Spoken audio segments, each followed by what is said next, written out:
Curiosity classes में आपका स्वागत है।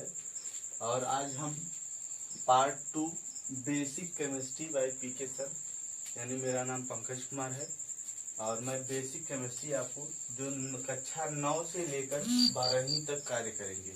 ये बेसिक केमिस्ट्री अगर आपको जानकारी हो गई तो आप केमिस्ट्री के बारे में पूरी जानकारी प्राप्त करेंगे। आप केमिस्ट्री के पूरी तरह से अगर जानकार बनना चाहते हैं, शिक्षित होना चाहते हैं, तो ये बेसिक केमिस्ट्री का आप पार्ट 2 भाग देखना न भूलें। इसमें मैं तत्व के बारे में बताने जा रहा हूँ और तत्व के प्रकार और तत्व मुख्यतः कितने प्रकार होते हैं, ये सभी बातें बताने जा रहा हूँ। अगर इसको आप आसानी से समझ सकते हैं। देखिए, तत्व क्या होता है आप अगले वीडियो में देखे थे तत्व के बारे में, फिर भी मैंने कहा बता दूं जिससे आप पूर्व ज्ञान को आसानी से सीख पाए। तत्व केवल एक ही प्रकार के परमाणु से मिलकर बने थे। इसमें सबसे बड़ी बात आपको याद करने की जरूरत है कि तत्व केवल एक ही प्रकार के परमाणु से मिलकर बने होते हैं। जैसे आप केवल बार बार मैं कहूंगा, केवल यही बात याद कीजिए, तत्व समान प्रकार के परमाणु से मिलकर बने होते हैं। और या बताइए कि तत्व केवल एक ही प्रकार के परमाणु से मिलकर बने होते हैं। जैसे दोनों बात सेम है, जैसे hydrogen, helium, lithium, beryllium, boron, carbon, nitrogen, यह जितने भी तत्व अब तक ज्ञात है, 118 तक तत्व अभी तक जो ज्ञात हैं, वो सभी तत्व आपको पढ़ने को मिलेंगे। अगर हाइड्रोजन के तत्व की बात करें तो इसमें केवल हाइड्रोजन का परमाणु है। अगर हीलियम के तत्व की बात करें तो इसमें केवल हीलियम के परमाणु है। ऐसे ही जितने भी तत्व लिखे गए हैं वो कभी वही सभी एक ही प्रकार का है और यह समान प्रकार का है। दोनों शब्द एक ही हैं। आप तत्व के प्रकार पढ़ेंगे। तत्व प्रमुखतः 3 भाग होते हैं या 3 प्रकार के होते हैं। जो तत्व का प्रकार होता है मुख्यतः 3 प्रकार होता है। पहला जो तत्व होता है वो ये होता है कि तत्व पहला जो होता है प्रकार वो धातु होता है। धातु को इंग्लिश भाषा में हम मेटल कहते हैं और धातु की परिभाषा बेहद सरल है। अगर आप इसको जानकारी लेना चाहें तो बहुत सरल है, इसमें घबराने की कोई जरूरत नहीं है। धातु वे तत्व है, कहने मतलब तत्व का ऐसा भाग है, वह रूप है जो अपने परमाणु, इसमें ध्यान देने योग्य बात है, जो अपने परमाणु में से एक या, ये सबसे बड़ी बात है धातु की परिभाषा में, एक या एक से अधिक इलेक्ट्रॉन त्याग कर धनायन बनाने की। ये सभी इंपॉर्टेंट बात है जितने मैंने अंडरलाइन किए हैं। धातु वे तत्व हैं जो अपने परमाणु में से एक या एक से अधिक इलेक्ट्रॉन त्याग कर धनायन बनाने की प्रवृत्ति रखते हैं, धातु कहलाते हैं। और ये धातु जो प्रवृत्ति रखते हैं, जैसे lithium, beryllium, sodium, potassium, magnesium, calcium आदि ये तत्व हैं। मैं अगले वीडियो में आपको यह सिखलाने का प्रयास करूंगा ये धातु है तो क्यों यही धातु है, इसको आप आसानी से ग्रहण कर सकते हैं, तो शिक्षित हो सकते हैं कि ये तत्व ही आखिर क्यों धातु है। मैंने सबसे बड़ी नोट इस केमिस्ट्री में आपको दिखाया है कि धातु में आपको केवल एक बात पता हो तो आप आसानी से धातु के बारे में ज्ञात कर सकते हैं। जैसे सबसे बड़ी नोट यहाँ मैंने ट्रिपल स्टार इसीलिए लगाया है कि आपको इतनी ही बातें पता चल जाए तो आप आसानी से शिक्षित हो सकते हैं केमिस्ट्री के बारे में। यस ब्लॉक के जितने भी तत्व हैं, वो सभी तत्व धातु हैं। वे सभी तत्व क्या हैं? धातु हैं। अगर यस ब्लॉक के जितने तत्वों की बात कर लें, वो सभी के सभी तत्व धातु हैं और आसानी से आपके दिमाग में फिट हो जाएगा कि धातु कौन है। तो धातु आप दिमाग में रखे रहिए कि यस ब्लॉक के जितने भी तत्व हैं वो सभी क्या हैं? धातु हैं। अधातु की बात कर ले तो अधातु बेहद ही सरल है, इसको अंग्रेजी भाषा में नॉन मेटल कहते हैं। और यह अधातु सेम इसकी विपरीत है, जहाँ पर यह इलेक्ट्रॉन ग्रहण करता था, एक या एक से अधिक इलेक्ट्रॉन जहाँ पर ये ग्रहण करता है, वहीं पर एक या एक से अधिक ये रिडायन कहने का मतलब इलेक्ट्रॉन ग्रहण करता है, वो त्यागता है, ये ग्रहण करता है। आइए बात हम सीखते हैं। अधातु वे तत्व है, मतलब तत्व का ऐसा तत्व है, टुकड़ा है, या हम कह लीजिए तत्व ऐसा तत्व है जो एक या एक से अधिक इलेक्ट्रॉन ग्रहण करके, इसमें क्या थी? त्याग करके, और इसमें क्या आपको सीखना है? ग्रहण करके। अगर ये त्याग रहा है तो क्या बनाएगा? धनायन बनाएगा, और ये ग्रहण कर रहा है तो क्या बनेगा? ऋणायन बनाने की प्रवृत्ति रखते हैं। प्रवृत्ति हम कह सकते हैं, क्षमता कह सकते हैं, दोनों बात एक ही है। तो अधातु क्या होता है? ऋण आयन बनाने की। आप यहाँ जो मार्क में लगा देता हूँ, ये बेहद जरूरी है। एक या एक से अधिक इलेक्ट्रॉन ग्रहण करके ऋण आयन बनाने की प्रवृत्ति रखते हैं या क्षमता रखते हैं। आप इसका पीडीएफ भी प्राप्त कर सकते हैं बेहद सरल तरीके से, मैं आपको बताऊंगा अगले वीडियो में। जैसे carbon, nitrogen, oxygen, fluorine, phosphorus, sulphur, chlorine और ब्रोमीन इत्यादि बहुत सारे अधातु हैं।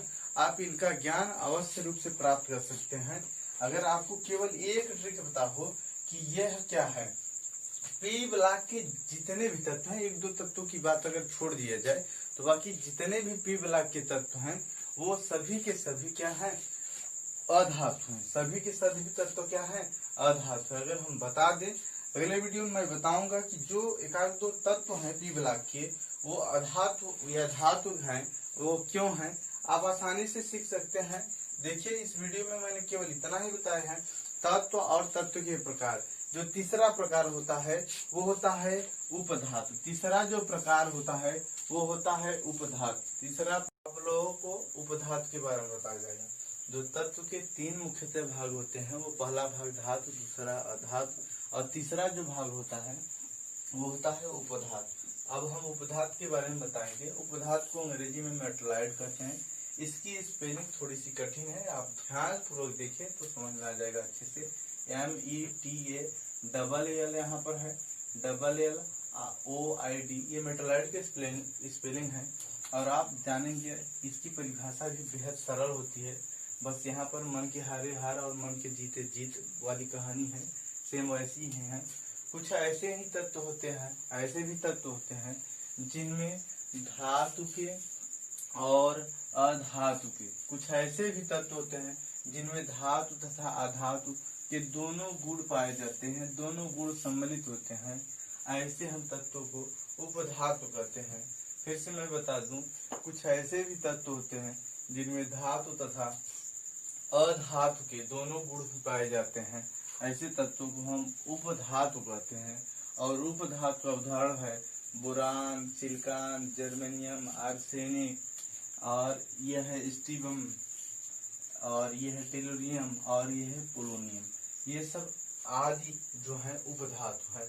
इनमें केवल इतनी ही बात याद रखने योग्य है, जिनमें दोनों गुण पाए जाए, धातु और अधातु दोनों के गुण पाए जाए, उन्हें हम क्या कहते हैं, उपधातु कहते हैं। और उपधातु में के बाद मैं पढ़ाता हूँ आप लोगों को तत्व की। आपको स्पेलिंग थोड़ा सा रटने की जो जरूरत पड़ती है और समझ में नहीं आता, उसको स्पेलिंग बता देता हूँ। आपको कम से कम जो तत्व याद करने की जरूरत पड़ती है केमिस्ट्री में, आपको ये 1 से लेकर 60 तक तत्व याद करने की जरूरत पड़ती है। और आप यहाँ पर देखिए, ये परमाणु क्रमांक लिखा गया है, ये तत्व लिखा गया है। आप आसानी से इसको याद कीजिए और भूलिए मत। देखिए हाइड्रोजन, दूसरा helium, lithium, beryllium, boron, carbon, nitrogen, oxygen, fluorine, neon, sodium, magnesium, aluminium, silicon. उसके बाद है यहाँ पर मैं 14 तक तत्वों को लिखा है, और आप लोग नोट करके किसी भी तरह से 1 से 60 तक तत्वों को नोट कर लीजिए। दूसरी बात, कुछ न कुछ जानकारी यहाँ पर स्पेलिंग में आपको मिल जाएगी। जैसे जन मिले तो GEN, यहाँ पर जन आपको बता दूं GEN। जैसे हाइड्रोजन, नाइट्रोजन, नाइट्रोजन, और उसके बाद है ऑक्सीजन, यहाँ पर GEN आपको पढ़ने मिलेंगे जन। और मिले यम, आपको यम मिले तो IUM। जैसे यम में बहुत सारे हैं, जैसे लिथियम, बेरिलियम, और इधर आ जाइए, और सोडियम, मैग्नीशियम, एल्युमिनियम, और आगे जाएंगे तो कैलियम या नाइट्रियम। यम वाले बहुत सारे स्पेलिंग मिलेंगे, ये सब आपको याद करने की जरूरत है। और एक मिलेगा अम आपको बहुत ज्यादा फोकस नहीं करने हैं। यूएम आपको याद करना है। जैसे क्यूप्रम, अर्जेंटम, और इसका जो लैटिन वर्ड है वो लैटिन वर्ड है फेरम। इसका जो लैटिन वर्ड क्या है, फेरम। इसमें भी यम आता है, अम। और स्टेनस, अस की बात करें तो यूएस, अस की बात करें तो यूएस, अम की बात करें तो यूएम, अम की बात करें तो यूएम। जैसे प्लम्बम, हाइड्रोजियम, ये धातु ऐसा है, लैटिन नाम जिसका स्पेलिंग सबसे ज्यादा कठिन माना जाता है, HYDRARGYUM। ये हाइड्रार्जियम का स्पेलिंग है। ये 80 नंबर वाली धातु है। 80 नंबर जो संख्या मैं बोल रहा हूँ वो परमाणु क्रमांक है। आप आसानी से उपधातु की परिभाषा सीखते हैं और इधर सीखते हैं कि ये हाइड्रोजन एक तत्व है। 1 से लेकर 14 तक मैंने लिखा है, आप लोग 1 से लेकर 7 तक लिख लीजिए। इधर लैटिन नाम की बात करते हैं तो लैटिन नाम जैसे सोडियम, पोटेशियम, आयरन और क्यूप्रम यानी कापर, अर्जेंटम, स्टेनस, स्टीबम या इसको कहते हैं टीन, एंटीमनी, सोना, पारा और आपको शीशा मिलेगा। इसका लैटिन नाम है जो नाइट्रियम है। इसका लैटिन नाम भी जानना बहुत ही जरूरत है।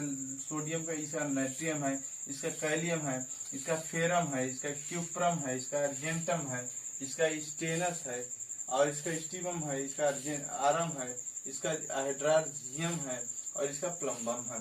आपको बता दूं लैटिन नाम की जानकारी रखना बेहद जरूरी है, क्योंकि केमिकल नेम जब हम सीखेंगे, यौगिक बनाना जब हम केमिकल नेम बनाने लगेंगे तो वहाँ पर हमें लैटिन नाम का ही प्रयोग किया जाता है। और इसलिए मैं आपको यहाँ तत्व के साथ कुछ लैटिन नामों के बारे में बता देता हूँ। क्या सीखना है? वर्ग के रूप में संयोजकता के साथ साथ तत्वों के बारे में जानकारी लेना है और इसके साथ साथ आपको धातु की या अधातु की या तत्वों के परमाणु क्रमांक कितने हैं यहाँ पर लिख दिए गए हैं। आपको क्रमशः याद करने की जरूरत है। ये जो वर्ग के रूप में मैं लिखा हूँ, यहाँ पर कई चीजें लिखा हूँ। जैसे आपके लिए नया होगा, यहाँ पर जो धन चिन्ह के साथ लिखे गए हैं, इसका अर्थ यह है कि वो वाले धातु हैं, और ऋण के साथ लिखा गया है वो जो तत्व है वो अधातु है, और जो उनका चिन्ह हम प्रयोग ही नहीं किए हैं, इसका अर्थ है उसमें क्या है, दोनों सम्मिलित है, माने धातु के भी गुण शामिल है और अधातु के दोनों गुण शामिल है। आपको बता देता हूँ, यहाँ पर धन है, यहाँ पर धन है, यहाँ धन है। इसका अर्थ यह है कि यह धातु वाले तत्व के वर्ग हैं, और जहाँ पर ऋण है और वो अधातु के वर्ग हैं। और बात करें शून्य वाले तो ये अक्रिय गैस वाले परिवार हैं। ये अक्रिय गैस हैं या अक्रिय परिवार के तत्व हैं। इसमें बात करते हैं, आपको ट्रिक पर आधारित है। जैसे हमारे लिए ना कीजिए रब से फरियाद, और बेटी मांगे कार स्कूटर बाप राजी। और बता दें, बम्बई इलाहाबाद गए इंडिया ताली बजाए, काशी गए शंकर पार्वती, काशी गए शंकर पार्वती। न्यूजीलैंड, पाकिस्तान, ऑस्ट्रेलिया सब बिके। और ओ सा से टेपू और फकल बरयट या फिर कल बाहर आई आंटी। दो ट्रिक हैं इसके, फकल बर ई अट और या फिर कल बाहर आई आंटी। और इसमें बात कर देते हेनी अर कर जीरन, या आप आसानी से ऐसे भी कर सकते हैं, हेमा नेहा आरती कृति ज्योति और रेणु। ऐसे किसी भी प्रकार के ट्रिक की सहायता से आप वर्ग के रूप में आसानी से याद कर लें। जो ऋण वाले लिखे गए हैं चिन्ह के साथ, जिनका ऋण में प्रयोग किया गया है वो अधातु हैं, और जो धन में प्रयोग किए गए हैं वो धातु हैं, और जिनका प्रयोग चिन्ह किया ही नहीं गया है वो उपधातु है। आपको मैं बता दूं, यह वर्ग के रूप में इसलिए लिखा हूँ परमाणु क्रमांक के साथ। आप इसको 2 से 3 बार रिवाइज करिए, डेली रिवाइज कीजिए, आसानी से इस टॉपिक को वर्ग के रूप में ये जो लिखा गया है आसानी समझ पाए। अगर इसकी बात कर दें, वहां पर जो संख्या लिखा गया है, अगर हम संख्या की बात करते हैं, संख्या में जैसे 1 लिखा होगा, 2 लिखा होगा, 3 लिखा होगा, हम ये नहीं बात कर रहे हैं धन और ऋण, संख्या के रूप में बात कर रहे हैं। ये जो लिखा गया है ये उस तत्व के परिवार की संयोजकता है। मैं एक बार पुनः आपको बता देता हूँ कि अगर धन और ऋण में लिखा है उसको छोड़कर बात करें, जो संख्या के रूप में लिखा है, जैसे ये केवल 1 की बात करें या केवल 2 की बात करें, केवल 3 की बात करें, केवल 4 की, केवल 3 की, केवल 2 की, 0 की, ये सब की बात करें तो ये सब उस तत्व के वर्ग की संयोजकता है, और संयोजकता को आप आसानी से याद कर सकते हैं। इसीलिए ये ट्रिक बनाया गया है, और इस ट्रिक को आसानी, जैसे बम्बई इलाहाबाद गए इंडिया तारीख, इस वर्ग के प्रत्येक तत्व की वैलेंसी जो है 3 है। अगर किसी भी तत्व की बात कर लिए, किसी भी वर्ग की बात कर लिया जाए, इसी वर्ग की बात कर लिया जाए, तो प्रत्येक तत्व की जो वैलेंसियां हैं वो 0 है। आप आसानी से देख सकते हैं, सभी में लिख दिया गया है किस तत्व की कितनी संयोजकता है, और इस संयोजकता के माध्यम से आप समझ सकते हैं इन तत्वों को। अगर एक संयोजकता आपको ज्ञात होगा तो आप आसानी से समझ सकते हैं। आपको केमिस्ट्री में क्या क्या सीखने की जरूरत है? पहली है तत्व सीखने की जरूरत है, उसके बाद है इलेक्ट्रॉनिक विन्यास सीखने की जरूरत है, और धातु अधातु पहचानने की जरूरत है।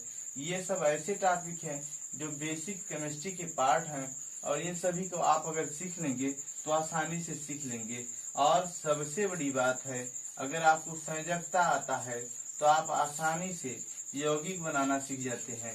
और आप केमिस्ट्री ऑर्गेनिक हो या हो अकार्बनिक या हो इनऑर्गेनिक या ऑर्गेनिक, दोनों केमिस्ट्री में आप यौगिक ही बनाते हैं। इसी के साथ इस वीडियो को हम करते हैं समाप्त। धन्यवाद।